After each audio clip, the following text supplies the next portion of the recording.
All right, here we go. We are in Module 3. Okay, so we're in Module 3, and this is actually the second phase.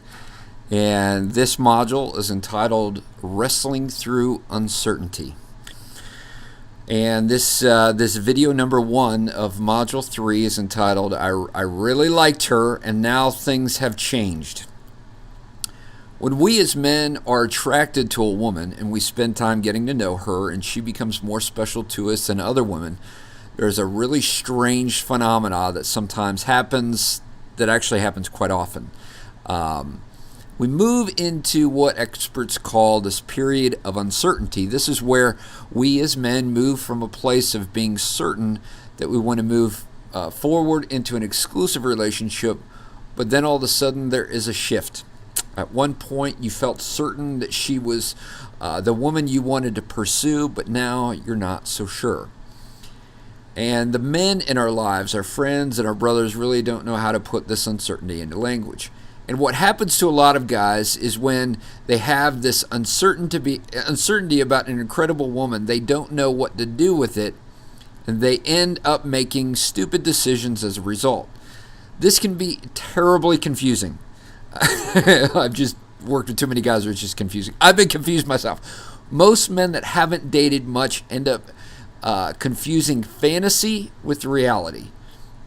You could be dating a woman of your dreams, but in this phase, not knowing it because of this shift. I would like to introduce to you Allison and Jeremy. Both Jeremy and Allison met when they were in their mid-20s. They had both graduated from the same Big Ten school, but it was big enough that they never met each other other than in school. 2 years out of school, they were both working in the same building, but for 2 different companies. They ran across each other on a frequent basis in and out of the building, but for a few months, all they did was notice each other. One day in the office, one of Jeremy's coworkers was asking him if he was seeing anyone. He said, "No, not right now. I had a bad breakup when, my junior year of college, and I haven't met anyone who really excites me." He went on to tell his coworker that there was a girl that he had been noticing in the lobby of their building, but that was about it. His coworker said, "No way. If this is the girl who was wearing the blue blazer today, she lives with a good friend of mine and she's single. Do you want me to introduce you?" So the coworker, Carrie, reached out to her friend to see what she could do. It just so happened that Allison had been noticing Jeremy all along and, sending the nonverbal signals. After a few emails and a phone call, they decided to meet up over lunch. She's this quirky type, and he's the quieter one who likes the entertainment. And they actually hit it off. Jeremy was interested. Jeremy and Allison go out 3 or 4 times, discover that they have common interests in comedy, and he loves the way that she looks. They both love to hit up different entertainers. He likes to laugh, and she likes to be the person laughed at.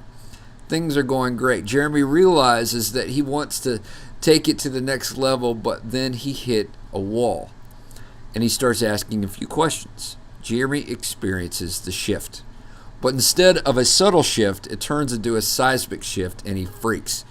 She notices a decline in texts and emails, as that's how he preferred to communicate.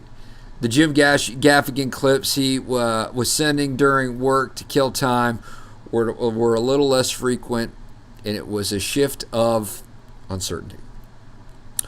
All of us have been in serious relationships, have experienced the shift. Some of you were able to recognize it, and others of you wrestled through it with no help on your own. And now, in this module, we're going to expose what many of you know to be true, but haven't put it to language.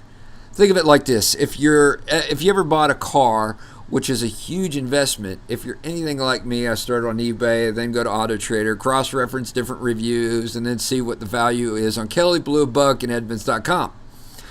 It's fun, it's exciting, you're getting a new toy, and you enjoy the process. The last car I bought, which I got a great deal on, was a big investment, and I'll never forget that the feeling right before you sign for the car loan. Crap, am I making the right decision? this is a big investment. So fantasy number one, fantasy competing with reality.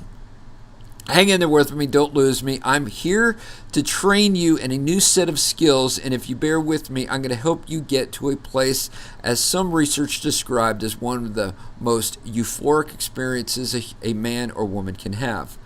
But we need to process the uncertainty first.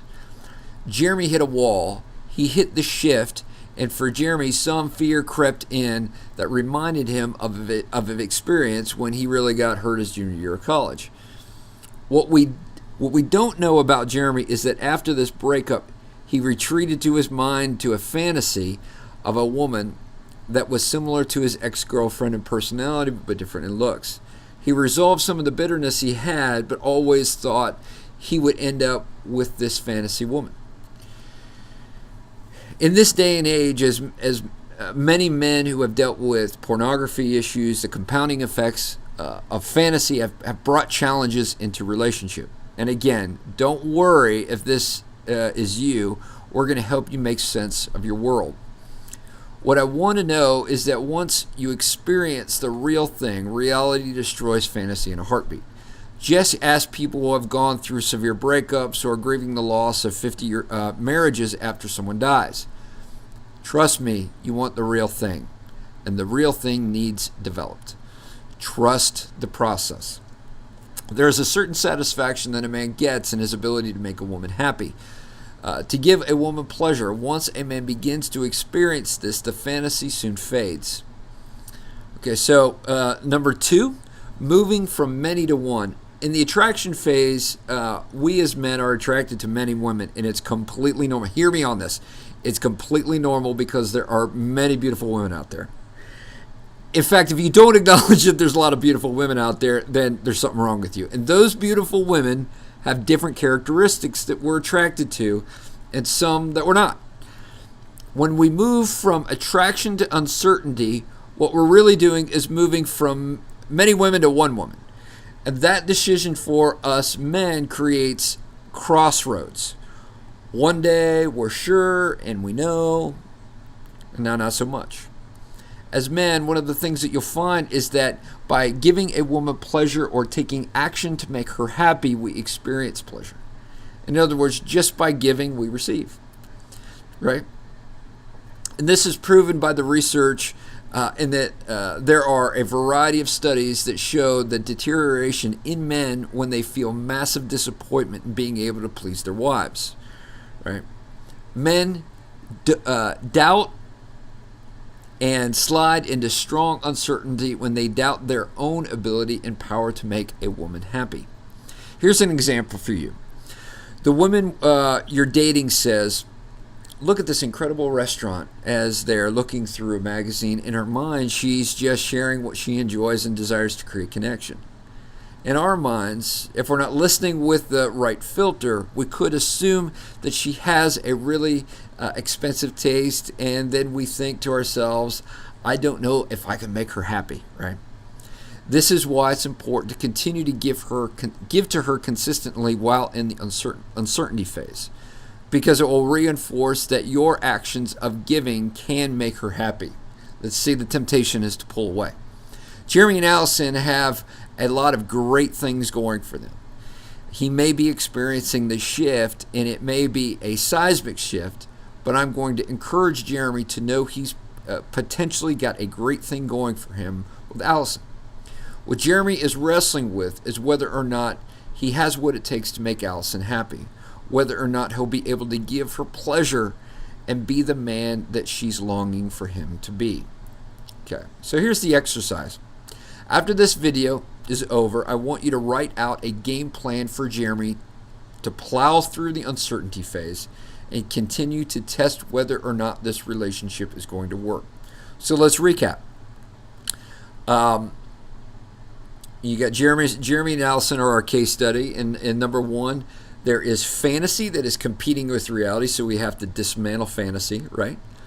Because, hey, people have been married long term and experienced loss. They're like, there's nothing like the real thing. In this phase of uncertainty, we're moving from many. You're attracted to many. Now we're concentrating on the one. And number three, your actions matter to you, right? You want to be able to position yourself that when you give and you give her pleasure, it's going to affect you and make and help you to receive as well. So take a moment to complete that exercise, and I will see you in the next video. Take care.